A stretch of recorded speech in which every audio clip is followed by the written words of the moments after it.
Welcome back to the Commanders Declassified podcast, your home for all things Washington Commanders, who are now atop the NFC East. We are killing things. Our offense is a top offense in the NFL. Our defense showed up against the Cardinals and Kyler Murray last week. Who would have thought that was going to happen? We came out swinging last week. Eric, give me your synopsis on the game that we just played. You know, I couldn't help but feel nostalgic, honestly, because I grew up, I was a little kid during the first Joe Gibbs era. And I don't know if y'all remember, but the Cardinals used to be in the NFC East. And we used to last SmackDown like that on twice a year, every year. I mean, Joe Gibbs was like 20-4 against the Cardinals. So I just felt like old school football, just watching us, just checking off a W when you see that Cardinals on your schedule, you just know you get an automatic win. And I haven't felt like that in a long time. And it was a good feeling to just completely see this team just dominate a game for like 60 minutes. And it wasn't even close. Like, it was crazy how fun that was to watch. Yeah, it was just a beautiful thing. And speaking of which, Eric wrote a great piece on commanders247.com on Jayden Daniels. Make sure you check that out, his progress report. And it was extremely positive this week, by the way. I know. I'm having a hard time being nice to people, and it was very easy this week. I'm generally not a very friendly and complimentary person, as you guys know. That's right. That's right. And Mike has put up a good piece of his Why So Defensive series, week 4, right? That is also available on commanders247.com. Mike, give me your thoughts on the Cardinals game. Mike is chilling. Mike said the Cardinals game was great. There he is. He's back. And now he's on. And now he's muted. Everybody just disappeared. I don't know what happened. We've been here the whole time. Yeah. So what are your thoughts on the Cardinals game? I was sitting there speechless for most of the first half and into the second quarter.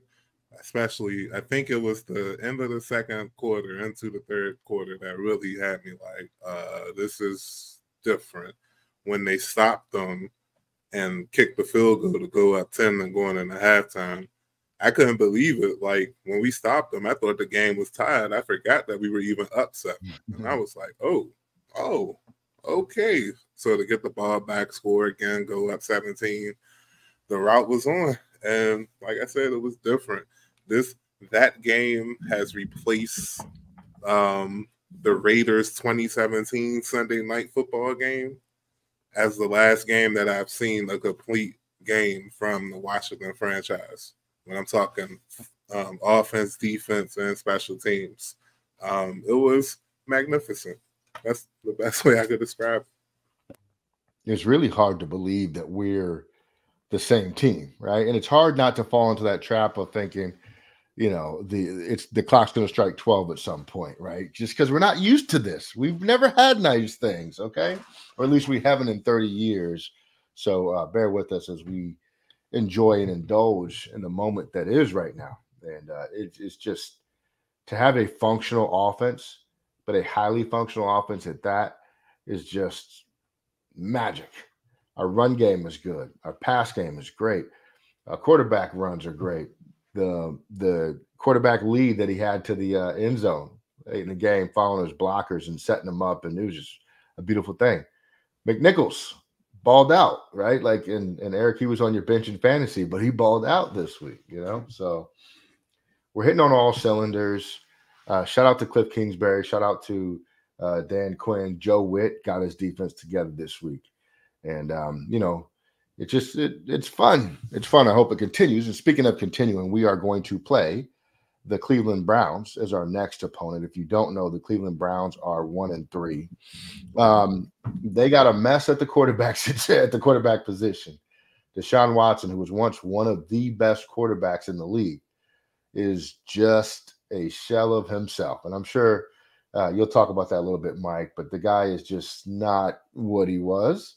And generally speaking, from what I've seen, and I haven't watched a lot of the Browns games, he just looks disinterested in ever getting back to where he was before all the drama and the conflict started happening. And we're not going to dive deep into what those are. You can look those up for yourself. The Cleveland Browns are coached by Kevin Stefanski. Stefanski has a pretty good staff, and quite frankly, they've had a really great defense his entirety there. Their issue has been settling on the quarterback position, right? The Cleveland Browns are in their 80th season. They were pretty good in the 50s, the 60s, and the 80s, and not really much sense. And including this season, they have some good players. They have Amari Cooper, right? And they got there's a possibility that their running back Nick Chubb comes back this week, though I don't think that's all that likely. And again, they're quarterbacked by Deshaun Watson. Their famed pass rusher Myles Garrett is their superstar, but I believe he's going to be on the shelf, if I'm not mistaken, or at least it's possible he's not going to play this week. We'll see. Let me look it up. I'll find that out for sure, if he's going to play or if he's actually any further hurt than what he was. In the meantime, Eric, if you are Deshaun Watson, Kevin Stefanski, et cetera, as our resident offensive coordinator, how might you attack this Commanders defense? Yeah, the Cleveland Browns, really lost their identity last year when Nick Chubb went down. They were just a dominant rushing team prior to that, and the Jerome Ford has stepped in and done a nice job, but he's not what Nick Chubb was before he got injured. Ford is a nice solid running back. If he was your RB2, I mean, you're golden. I think you're in really good shape, and that's what they were prior to that. But so the Browns do still have a solid offensive line. They do still try to commit to the run. Jerome Ford does what he can. He's just not a superstar running back. But I like him in general. He's a good, solid player. Of course, the receiving threats in Amari Cooper, Jerry Jeudy, they got Elijah Moore in there. David Njoku, the Sex Panther of the team, 60% of the time. He's healthy every time. So they've got weapons, and they just and Deshaun Watson, the trade has just been a disaster since they made that trade with Houston. I saw a list this week. I don't have it in front of me, but it was basically what Houston got out of the trade and what Cleveland got. It's a disaster. Deshaun Watson just hasn't worked out. And when he is making throws, the Browns are not completing passes. Like they lead the NFL in drops this year. They're just struggling all around. I think Amari Cooper is getting a little bit disgruntled. They really need a win. It's a little scary because they're coming in kind of as a desperate team. But as you said, Deshaun Watson, there's just a level of disinterest there that I don't know, he's not the player that he was before all the stuff happened when we all found out that he's a trash human being. So maybe it's just karma catching up with him and God doesn't want him to be a good quarterback anymore. I don't know. But it is what it is. He's just not the Deshaun Watson that he was prior to like 2020. So what are they going to do? I don't know. They're going to try to commit to the run, and they're going to pick their spots in the pass game. I think the worst case scenario for us is for Deshaun Watson to get benched and for Jameis Winston to come in, because you never know if Jameis Winston, you could get top 5 QB Jameis, or you could get, Daniel Jones Jameis, or you just don't know what you're going to get. But he's a wild card if they just get sick and the team isn't responding as they, for the most part, haven't been to Deshaun Watson, and Kevin Stefanski, he's feeling the heat. Maybe he wants to pull the plug and make a switch at quarterback. That's the thing that would really scare me this week, to have a backup quarterback come in, because guys might want to play for Jameis. Jameis is not a bad quarterback. He's just really erratic. He's very hot and cold, but if you catch him on a hot streak, I mean, he can cook you. And while the defense stepped up last week against Kyler Murray, we don't know if that's a sign of things to come or if that was just like a 1-week anomaly. So we'll have to wait and see. So, Cleveland's got their game plan in place. They've got pieces to make plays. They just haven't been able to put it together so far this year. Let's hope that doesn't, they don't figure it out this week. They can wait another week to get their house in order when they play the other NFC East teams. But offensively, it's not like the stuff doesn't work that they're trying. It's just, it doesn't work for them. So we'll just have to wait and see what happens this week. But their offense shouldn't really scare anybody at this point. Yeah. And Myles Garrett actually is playing. He plays every week. I'm sorry. For some reason, I remember hearing an injury report about him, but he's just playing through it right now. To your points, the Cleveland Browns have scored they scored 17 points in the season opener, 18 against the Jags, and next week, 15 against the Giants, 16 against the Raiders. This offense is broken right now. And we do not want to be the get-right game for that offense. And it all starts and ends with Deshaun, and unfortunately, it's just been ending with Deshaun. You know, he has moments in the games, and Eric, my bold prediction was going to be that Jameis Winston plays in this game at some point, and you've kind of hit on Doesn't that. it feel like that's going to happen? Yes. Like the setting is perfect for that. Yep. And Jameis, I think, is on his career path to be a coach in the NFL. I think relatively soon, once his playing days are over. But he certainly has the ability to beat you as a quarterback. To me, he's we had Jacoby Brissett here last year. I think Jameis is better than Jacoby Brissett in terms of how he can play the quarterback position. He's not elite. When he was with Sean Payton in New Orleans that year for the first 7 or 8 games, he was up there with the top quarterbacks in the league until he got hurt. And that changed everything. And then that whole situation just blew up from thereafter. But definitely has some ability. I don't know why. I think we're all in agreement that Jameis is going to play somehow in this game. But if Deshaun Watson's in there, he doesn't scare me. So, Mike, how do we stop whatever it is that the Browns are going to do? First of all, play recognition is going to be very, very crucial this game. And it's not like because Cleveland does tricky things or they scheme up a lot of different plays or whatnot. It's more because they get the ball out quick, kind of like Washington in a way. They check it down really, really fast. So I feel like if you can recognize where the ball is going, I know that sounds simple, but it's really is serious this game because Cleveland doesn't do a lot of dressing up. So the quicker you can recognize what's going on, the more you can stop it. They do have some shifty players, so finishing tackles, finishing plays are going to be a key. And containing Watson, he's still mobile. He still can get out the pocket and beat you with his legs. That's something that we thought we would see more out of Kyler Murray last week and didn't for some reason. But I don't think it's because Washington was shutting him down. It just seemed like he was gun-shy with his feet for some reason. I don't think Watson, would take that same route. I think if he sees some lanes, he's going to take them. So that's going to be very important. Jerome Ford, I feel like if you could stop him, he'll stop the entire offense. I know I just said the same thing about Watson, but I think he's actually the key in their offense right now, especially against this team where we're ranked, 23rd versus the run. So it's going to be very, very crucial to stop him. And the matchups that I'm kind of interested in seeing, we all know by now, or hopefully by now, that St. Juice was actually following Marvin Harrison Jr. most of the game versus the Cardinals. It's something that I thought I would never see from this franchise, again, since the Greg Williams days or since the D. Hall days. You got a number one corner or you have a best corner, put him on the best receiver. Wherever he goes, the slot, the left, the right, the backfield, follow him. Duh. And I feel like this week is the perfect week because you have Amari Cooper and you have Jerry Jeudy. It just seems like body style-wise that our quarterbacks fit perfectly with their receivers. Put Forbes, Boney Buttle on Jerry Jeudy. Put St. Juice on Cooper. Let the defense go hunt. The offensive line for the Browns doesn't look the mightiest right now. And I got to give props where props is due. Deron Payne, Jonathan Allen. I was trash talking them the last couple of weeks, and they showed up.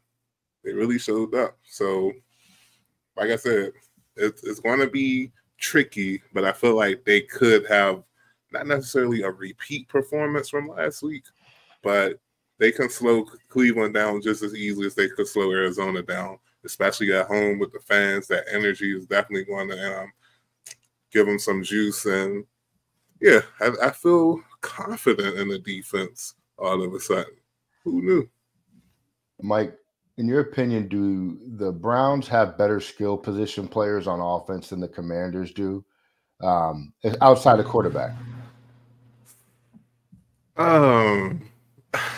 How can you say no this season? I mean, you said do the Browns the Browns do not have better skill players than the Commanders so far this season. There's no way you can say that they do based on what the Commanders have done. They lost Eckler last week for the concussion. All of a sudden, Jeremy McNichols, my goodness, he comes out of nowhere, pause, and just goes ham on the Cardinals defense. So, yeah, like, I can't say that right now with the way the Commanders' offense is performing. Even if Jayden is boosting up the skill players, the fact of the matter is they've been performing better.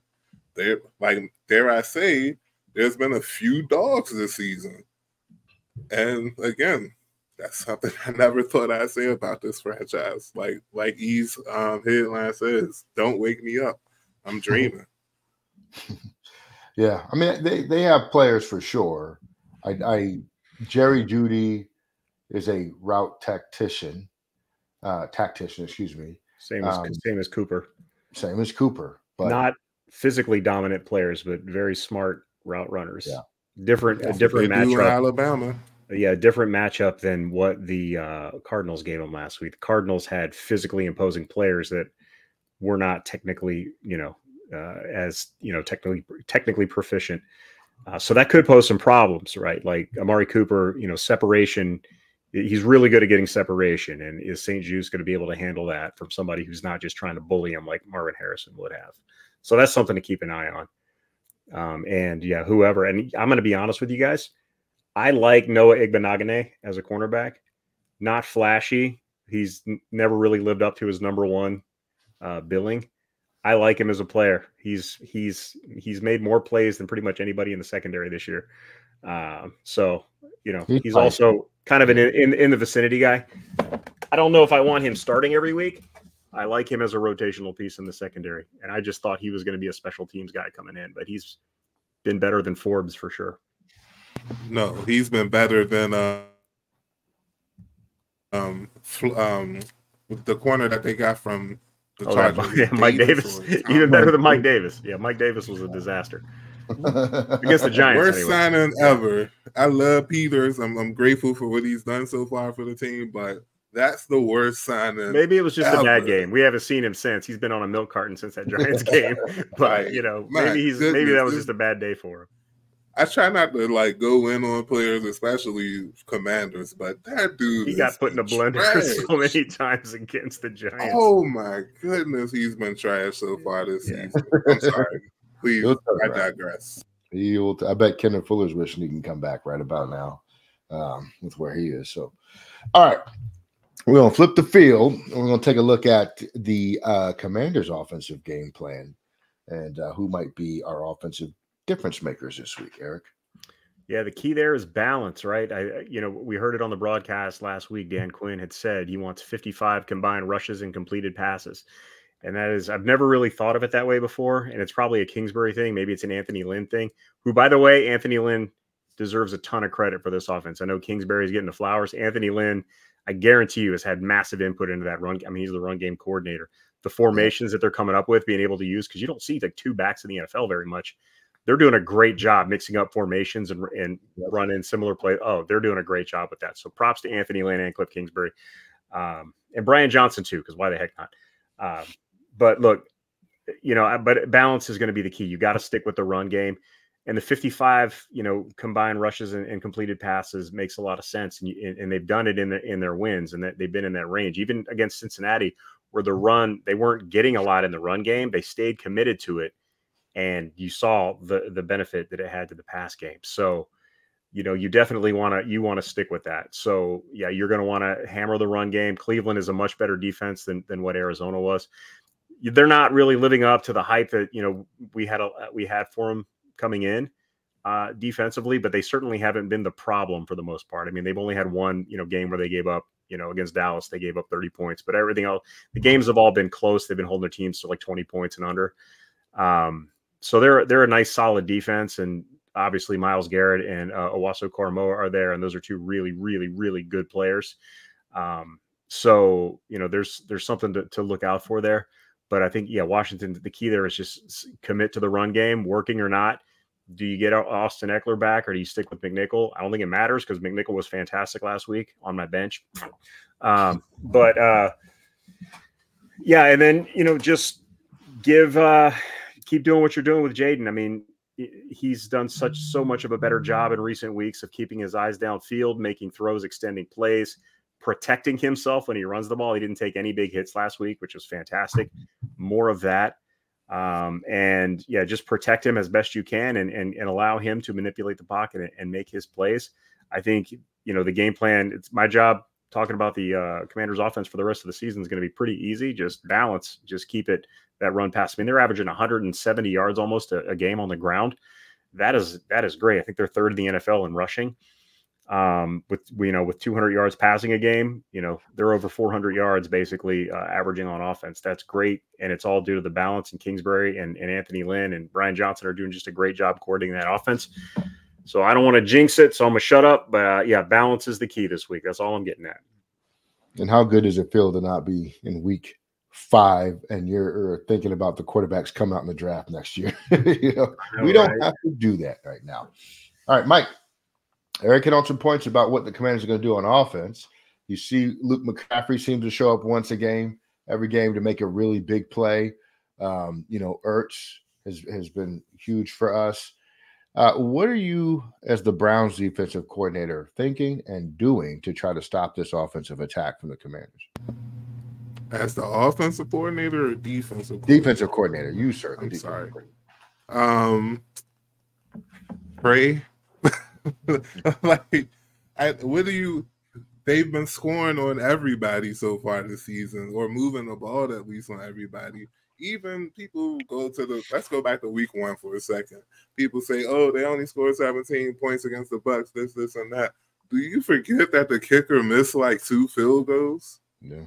Like, that puts them over 20 points, meaning they're scoring over 20 points a game. It's going to be tough, but the Cleveland Browns have Myles Garrett, and sometimes that's good enough. And I don't know if you all know, Elite was saying about his injury, but the injury is actually a foot injury, and he's been playing with half a foot the whole season, basically.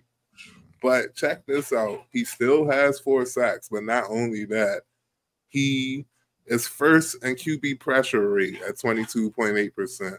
He's first in quick quarterback pressures at 16, tied for first in pass rush grade at 94.2%. I'm assuming those are PFF stats. The person didn't cite them, boo them for that. But nevertheless, Myles Garrett can disrupt the offense even on 1 foot. That is insane, but that seems like it's going to be the Browns' best bet on defense. And they're ranked 11th. They're, I think, 13th versus the pass, 19th versus the run. So Washington could move the ball versus them. But if I'm the Browns coordinator, I'm just going to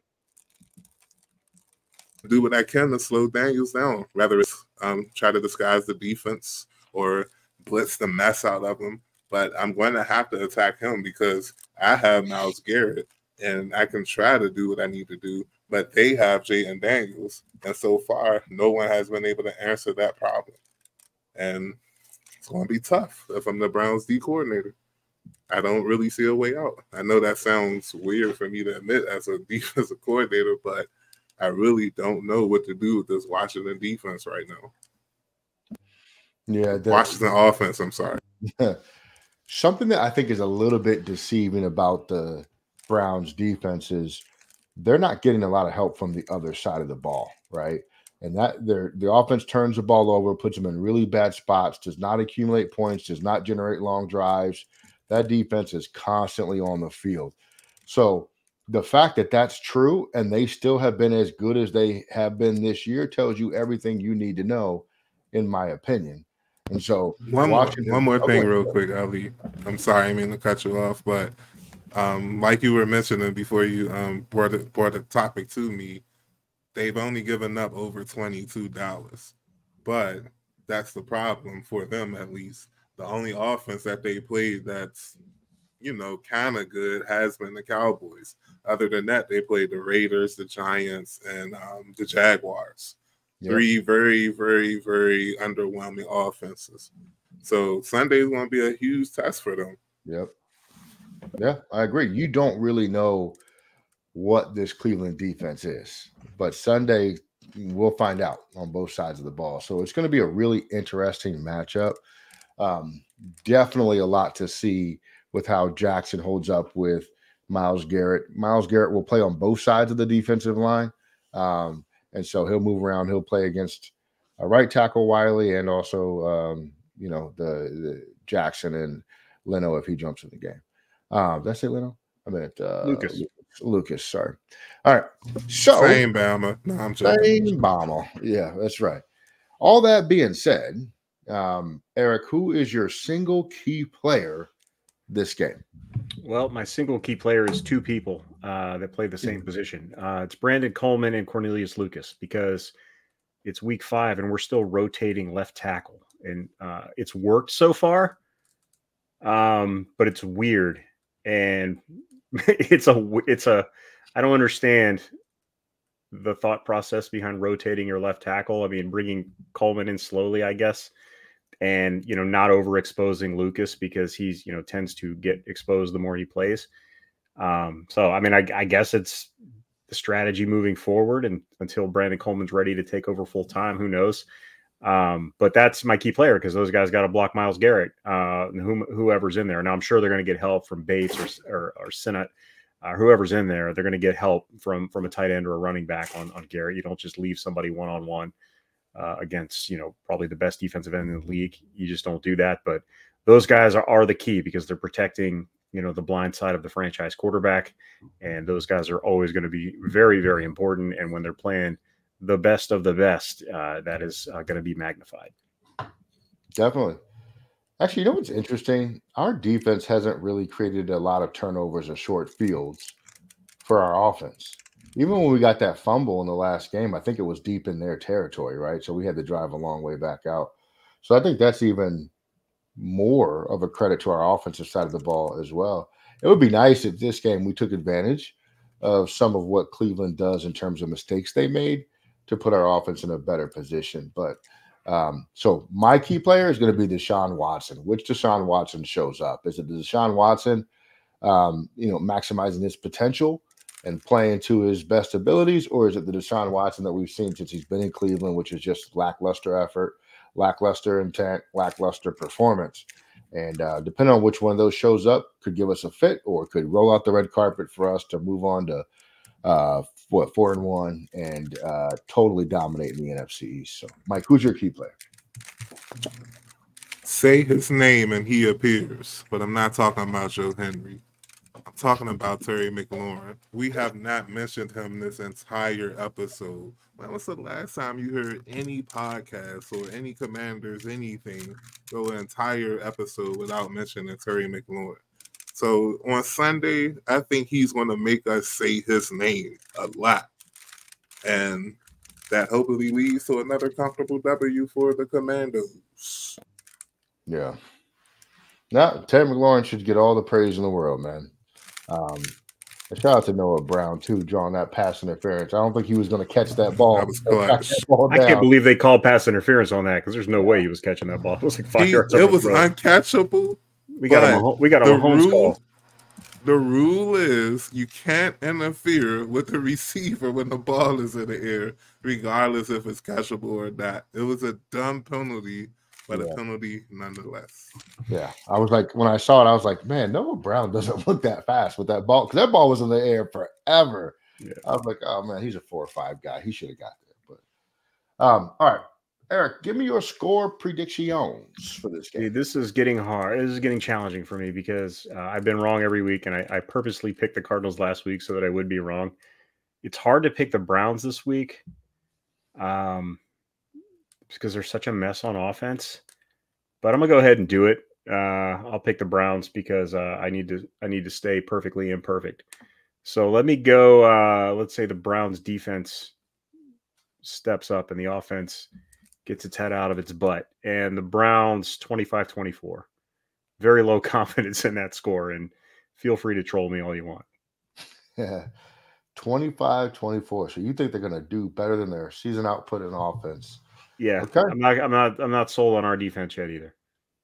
And I'm still a longtime fan of this team, and I know how quickly things can turn around when things start to look good. So we can't, I'm not at a point where I can just accept the fact that we're allowed to have nice things. Yeah, I feel you. It's going to take a long time, man. PTSD. Mike, what's your score prediction? No, that's exactly what it is. I told people all the time, like, it's hard for us to enjoy everything because of what we've been through, especially during the Snyder years. But as far as the game this Sunday, I've been telling everybody the last 2 weeks. I mean, the next 2 weeks are going to be very crucial for this season. But you got to start with the first game first, and that's Cleveland. And I think they pull it off, man. I really feel like they pull it off. I doubt they go from scoring 38 and 42 points to scoring less than 20. But I don't think they're going to score as many points as they have the last couple of weeks. So give me Washington. I'm going to say 27, Cleveland 19. Okay. I'll let you just point out that last week I darn near nailed the score overall. I nailed the Commanders 42 points, and I said 19. I was a little too generous for the Cardinals. I'm going to nail it again this week. So Cleveland has allowed, as I said before, 33, 13, 21, and 20, which means we're going to score 29 points this week. And I think the Cleveland Browns, who have scored respectively 17, 18, 15, and 16, are going to score 9 points this week. So I got 29-9 ball control game. We keep that Cleveland Browns vaunted, just kidding, offense on the sideline. I don't think they're going to do a whole heck of a lot because I don't think that they can because their quarterback does not appear interested in doing so. And I think that this team is on the verge of full-on mutiny in that locker room. They're tired of it. They want something different. They want a different quarterback. It's so weird to me, guys, that Jameis Winston, the backup quarterback, is doing the pregame speeches. Have you seen that? Like, they're all over social media. I'm like, you have a quarterback, a starting quarterback who doesn't do this, but a backup quarterback is doing the pregame speeches. I said, something's wrong with this organization right now. It doesn't make any sense. And I think that that's going to carry on through the rest of the year. And then they're going to make wholesale changes after the season. But anyway, 29-9 Commanders. We're going to dominate again and feel good about doing so. That is it. Check us out. You should subscribe, like, add your comments to every video you watch of ours. Watch this one, then go watch some more of them. We got a lot of them out there. Check out our content at commanders247.com. Check us out on all audio platforms, Amazon, Apple, Spotify. You name a podcast platform, Google. We are there. Go look us up. Go find us, subscribe. We appreciate each and every one of you kicking it with us when you could be anywhere else in the world, but why would you? Commanders going up big this week. They're going to hang a 29-piece on your Cleveland Browns. We are out of here. Peace.